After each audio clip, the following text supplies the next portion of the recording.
من اکنون فهمیدم که برای چی اجر یک نفری که یک شخص دیگر رو میبخشد در نزد خداوند چقدر بلند است.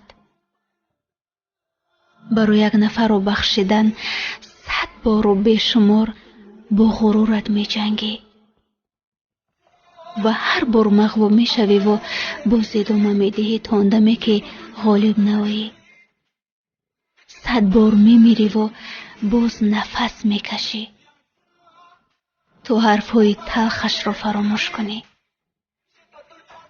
100 بار آن حرفها را از خاطرت پاک میکنی تا اندمی که پورا فراموش نشوند. و میدونی از همه اساسش چی است؟ آن دلی را که شکسته است میخواهی مثل قبل پیوست کنی ولی نمیشود. اما با وجود این به خاطر خداوند چشم میپوشی و میبخشی. ببین یک بخشیدن چقدر سخت است. پس هر کی که شما رو بخشید فکر نکن که برایش آسان بود. او پیش از تو رو بخشیدن 1000 بار با خودش جنگید و غرورش رو در خودش کشت تا تو رو ببخشد.